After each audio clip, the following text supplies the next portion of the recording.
What's up bro, sis, motherfucker sekalian, Hazwan Shah Bebe, hashtag bukan Zizan, the best palatau in the world. Video kali ni kita nak cover apa yang berlaku dekat SmackDown dan juga AEW World's End. Tapi sebelum aku start, make sure korang dah pun tekan butang subscribe, tekan sekali butang loceng, share belah butang subscribe, bagi thumbs up dekat video ni. Dan nanti dekat ujung video ada video yang korang tolong tengok. Aku akan letak satu video Google Pixel tu. Video tu masih lagi belum 1000 views. Korang tolong video tu jadikan 1000 views. Tapi tu dekat cerita ujung video nantilah. Masuk tengok 5-10 saat, bagi thumbs up. Lepas tu korang boleh caw daripada video tu. So jom kita start dulu dengan WWE SmackDown. Okay, untuk SmackDown ni tak banyak benda aku nak cakap. Sebab aku rasa ramai agree yang SmackDown lately ni agak nak kata bosan tu tidak. Average tu maybe. Tapi dia tak adalah macam best ke apa ke kan, macam best yang wow, tak. Lagi-lagi sekarang ni yang benda lebih merisaukan kita, masuk je Januari nanti SmackDown akan go 3 hours balik. Yang 2 hours ni pun rasa macam tak shock mana tiba-tiba nak go for 3 hours. Memang penat lah menonton kebosanan. Dan aku rasa akan ada sedikit shake up daripada segi roster. Pasal tu sekarang ni diorang dah mula promote Obafemi, panggil NXT punya superstar yang naik ke main roster ni. Bila naik main roster, pergi ke SmackDown. Contoh macam Trick Williams. Macam itu aku dah beritahu lah, Trick Williams akan ke SmackDown kan. So kita dah nampak dah pun dia dekat SmackDown minggu ni. Tapi fokus aku kat sini bukan nak cerita pasal go for 3 hours, roster death dan sebagainya. Tapi fokus aku pada dua benda yang kita nampak berlaku dekat SmackDown minggu ni. Which is first kali nak cerita pasal The Miz. The Miz kalah lagi dekat SmackDown. Tapi kali ni aku boleh terima sikit kekalahan dia tu sebab yes, memang nampak Miz ni macam bengong, teruk, nampak Miz berdow. Tapi itu role dia kan, kita kena faham. But then at least The Miz kalah disebabkan Joe Hendry main tipu. Kenapa Joe Hendry main tipu? Mana tanya? Joe Hendry bawa R-Truth, bawa si Otis, bawa si Tozawa. Dah 4 lawan 1 dah dekat situ. Handicap match dah. So kalau lepas ni ada one-on-one Joe Hendry dengan The Miz, berbesar hatilah aku untuk nak melihat The Miz pula yang dapat kemenangan. Kalah yang baru ni kat SmackDown tak apa. Kita faham 4 versus 1. Tapi Joe Hendry dah main tipu kan. So at least bila dah one-on-one nanti The Miz menang, aku tak kisahlah The Miz nak main bersih ke, nak main kotor ke, terpulang. Tapi itulah, The Miz kalah dekat SmackDown baru ni. Aku boleh terima dengan hati yang lebih terbuka sebab tak adil cara dia kalah. Sebab Joe Hendry ada lagi 3 orang geng dengan dia, tolong bantai The Miz ni. So itulah, hopefully ada one-on-one The Miz Joe Hendry, dan one-on-one tu The Miz pula yang menang. Tak kisahlah The Miz menang bersih ke, menang tak bersih ke, janji The Miz menang. Dan cerita pasal menang, cerita pasal The Miz, ini bekas anak murid The Miz, Carmelo Hayes, menang United States Champion. So yes, dekat sini kita ada the new United States Champion dekat SmackDown. Setelah beberapa minggu atau sebulan 2, Ilya Dragunov dah menang. Aku rasa baru sebulan kan, ke 2 bulan dah menang. Dia kalahkan Sami Zayn hari tu. Kali ni dia buat tak adalah open challenge, dia dah bagi tahu yang dia nak Carmelo lawan dengan dia malam tu, dan Carmelo menang US Champion dekat SmackDown, which is aku tak expect benda ni. Aku ingatkan Ilya Dragunov akan retain dia punya title. Dia orang takkan bagi lagi title ni dekat Carmelo seawal ni. Tapi itulah, match best. Bila match best macam ni ada new champion, aku rasa okay. Aku rasa memang patut pun. Dan sebenarnya aku lagi suka kalau new champion ni menang dekat PLE. Tapi kita tahu style Triple H ni, PLE buat dalam 5 perlawanan, 6 perlawanan, tak banyak. Dan perlawanan macam Intercontinental Champion, US Champion jarang akan diangkat dekat PLE. Akan menjadi fokus lebih pada weekly show. So tak apalah, mungkin daripada segi title tu macam tak best lah, aku tak dapat tengok kat PLE. Tapi benda ni buat SmackDown ataupun Raw lebih better, lebih diangkat. Kau bayangkan tak ada US Champion minggu ni dekat SmackDown, lagi barai weh SmackDown. Aku rasa inilah penyelamat SmackDown untuk minggu ni, bila ada match yang best antara Carmelo dan juga Ilya. Lepas tu Carmelo menang jadi the new US Champion. So aku rasa Carmelo memang patut jadi US Champion. Dia one of the future untuk WWE. Aku suka Carmelo. Bukan favourite aku, tapi aku suka sebab skill dia best. Cumanya daripada segi karakter bukan fan lah. Tapi daripada segi apa yang dia buat atas gelanggang, aku memang minat. So aku harap Carmelo akan boleh deliver better matches lagi lepas ni as champion. Tak kisahlah buat open challenge ke tidak. Tapi itulah, sekali-sekala cubalah bagi US Champion ni pun dipertaruhkan juga dekat PLE. Sekali-sekala, tak minta selalu pun. Bagus buat dekat SmackDown, buat SmackDown di elevate lagi, show tu di elevate. Tapi kalau boleh naikkan juga prestige title tu, elevate dia dekat PLE juga. So itu pada palatau aku. So itu cerita pasal SmackDown. Cerita pasal AEW World's End ni pun patutnya panjang sebab total ada 13 perlawanan, tapi sekarang ni aku perlawanan yang kalau kat pre-show memang aku lajukan, aku dah tak layan, dah tak ada masa. Tapi 9 perlawanan yang ada dekat main show aku masih layan lagi lah. Cumanya aku takkan cover semua, aku akan cover yang mana aku rasa penting je. First kali kita ada perlawanan Okada dan juga Takeshita. Aku punya dream match. Aku memang tak sabar betul dengan match ni. Tapi bukan match ni je lah yang aku tak sabar. Ada lagi match lain yang aku tak sabar. Tapi itulah, aku tak sabar betul dengan match ni. Tapi at the end, aku tak kata match ni average ke bosan. Tidak, bagi aku match ni best. Cumanya mungkin silap aku dah terletak expectation yang lebih. Okada punya character work sangatlah baik. Diorang punya match pun bagi aku best. Just tak wow. Dan aku sebenarnya expect wow. Bila tak dapat aku rasa kecewa. So itulah satu opening yang baik, tapi ada lagi match yang lebih better, which is agak sedikit sayang. Walhal kita tahu Takeshita dengan Okada ni boleh deliver. Cumanya kita tahu ini bukan the last time diorang akan melawan. Confirm akan ada repeat di antara Takeshita dan juga Okada.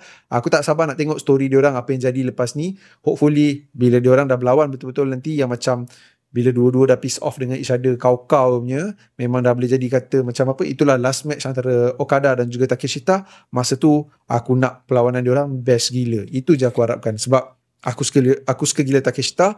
Bila dia berfeud dengan Okada macam ni, aku rasa entertaining walaupun dua-dua tu tak boleh cakap English sangat pun.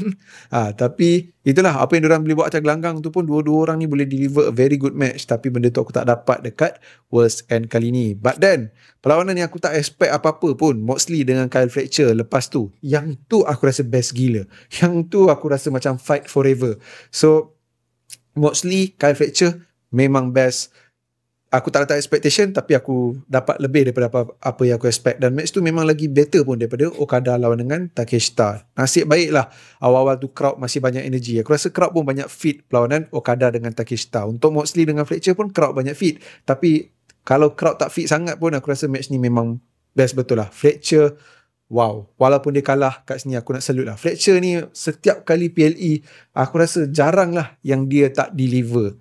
So salute dekat Kyle Fletcher kat sini. Boleh jadi antara nama yang aku boleh katakan one of the best performer of the night. Tapi adakah dia the best performer of the night? Kejap lagi aku bagi tahulah. Okay, and then kita ada perlawanan FTR dengan Bang Bang Gang Chicago Street Fight untuk AEW World Tag Team Champion. Okay, yang ni aku ada rasa daripada segi kualiti perlawanan pun aku ada expect lebih sikit. Dan aku dapat almost apa yang aku expect tu. Sebab penggunaan weapon yang baik, storytelling dalam match yang baik, bagi aku nice. Tapi dia macam ada missing something yang nak buat dia lagi macam rasa perfect. So aku tak tahu apa yang missing tu. But then aku enjoy FTR lawan dengan Bang Bang Gang. Cumanya satu lagi benda yang aku kurang berkenan, aku rasa Bang Bang Gang ni dapat Bang Bang Gang ni dah patut dah pun jadi AEW World Tag Team Champion.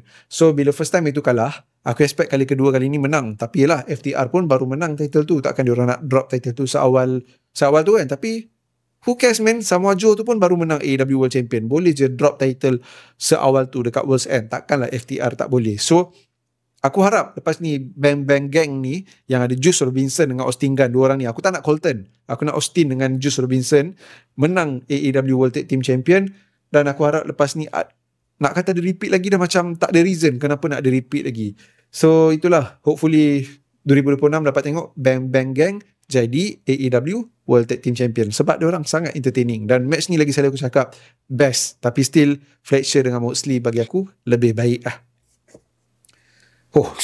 Bagai babe tak edit. Kena laju je kan.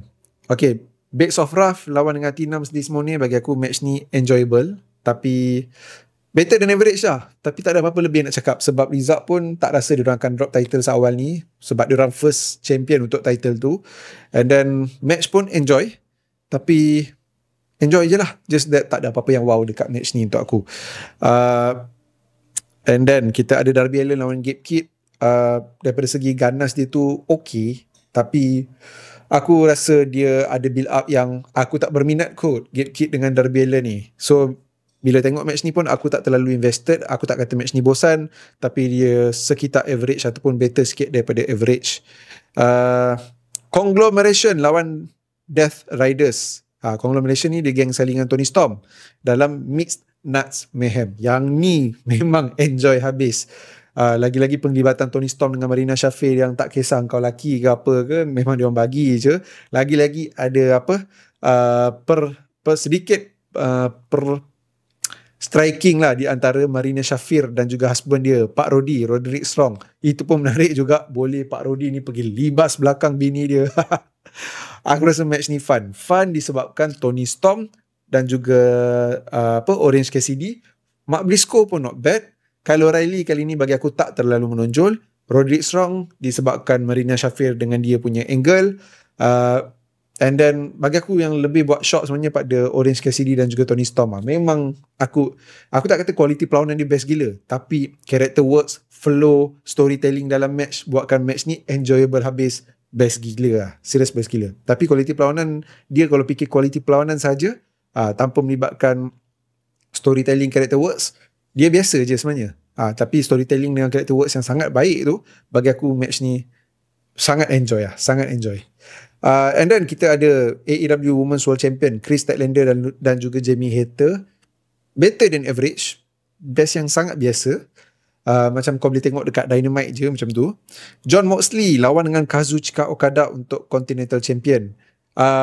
Best, tapi kurang wow factor. Sampailah si Moxley ni menang. Which is aku tak sangka. Aku ingat Okada akan retain lagi. Aku tak rasa dia orang akan bagi title ni kat Moxley, sebab Moxley pun beberapa kali kalah masa dalam liga punya pusingan tu. Tapi Moxley menang weh.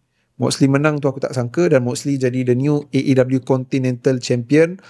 Dekat sini nampak gaya macam Moxley akan renew dia punya kontrak lah dengan AEW habis 2027 kan. Mungkin 2026 dia akan resign balik, akan lagi lama. Tengok dia punya speech tu pun dah rasa macam dia akan stay lama dekat AEW. Dan highlight dekat sini, memanglah perlawanan ni best yang biasa, tak ada apa-apa yang wow.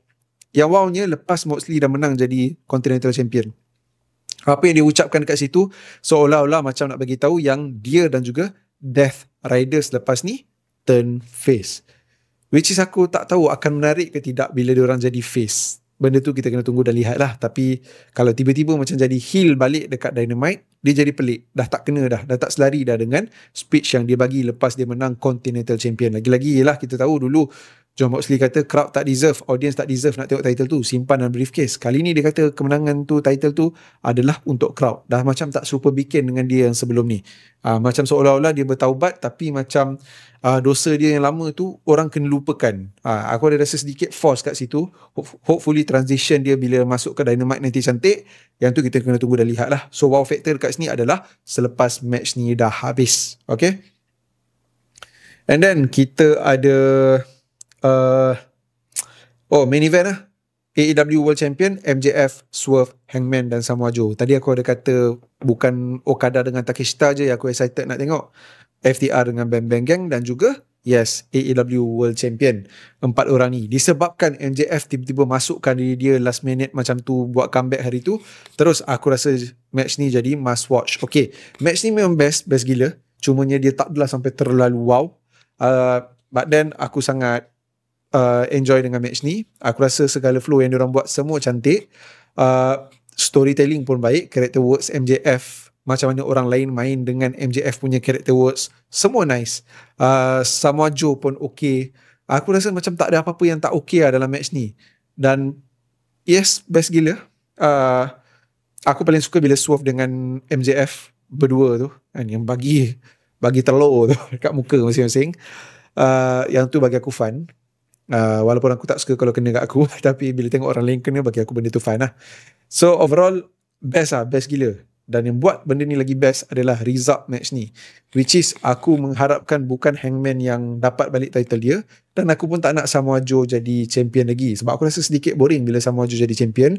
Bila ada orang mengejar macam ni jadi shock, dan bila dah ada orang mengejar macam ni kena ada new champion. So aku mengharap pada Swerve ataupun MJF, tapi MJF dah buat big comeback, dia cash in pula dia punya kontrak, kenalah MJF yang menang. So bila MJF menang, aku happy mat. Kau dah enjoy dah tengok match ni. Tiba-tiba aku rasa ada satu result yang sangat tepat, yang sangat kena dengan story, berlaku dekat hujung AEW World's End. Tak perlu ada orang comeback buat debut kemunculan ke apa dekat hujung World's End, tak payah. Habis dengan MJF menang macam ni, dah sangat okay dah. So benda ni buat World's End lagi rasa ditutup dengan sangat baik. It's a very good show. Benda ni je dah buat rasa macam World's End overall tu tak ada reason lah kau nak complain. Itu pada pandangan aku lah. Tapi kalau korang rasa berbeza World's End Barai, maybe korang boleh share dekat ruangan komen. Okay. Terbuka pula video aku yang lain. Okay. Berapa bintang aku nak bagi dekat AEW World's End, aku tak masukkan pre-show sebab aku tak layan. Tak fair untuk aku nak masukkan tiba-tiba duk palatau sendiri, walaupun aku ni the best palatau in the world. Tapi kalau aku kena bagi bintang untuk AEW World's End, aku akan bagi, sekejap, aku baru nak kira. Aku terlupa nak kira sebelum shoot video. So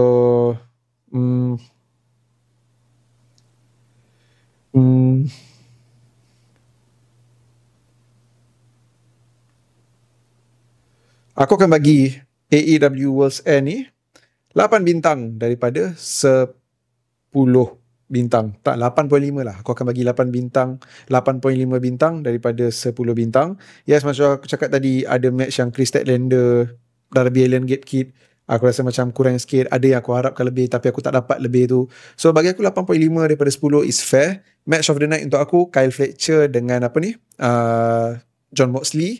Lepas tu aku akan katakan match ni pun best jugalah. Conglomeration lawan dengan Death Rider, sekali dengan ada Tony Storm tu. Dan main event, 3 best match ataupun match of the night untuk aku. Moxley, Kyle Fletcher, Conglomeration, Tony Storm lawan Death Riders, dan juga Fatal 4-Way AEW World Champion. Untuk performer of the night, aku akan bagi pada MJF, aku akan bagi pada Kyle Fletcher. Yes, aku akan bagi pada Kyle Fletcher.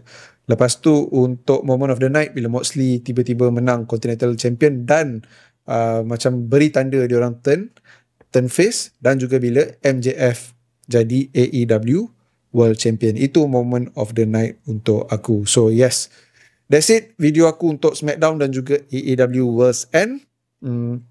Jumpa korang dekat next video, sebab WWE tak ada PLE untuk bulan 12, bulan 1 ni. Tapi yang Drew McIntyre nak lawan dengan Cody Rhodes kat Jerman tu kat mana Diorang buat show apa? Maybe korang boleh share dekat ruangan komen. Nanti aku baca kalau aku sempat baca. Itu je lah untuk video kali ni. Jemput layan video aku kata korang kena tolong supportkan dia punya views. Terima kasih datang lagi. Mak ada Father.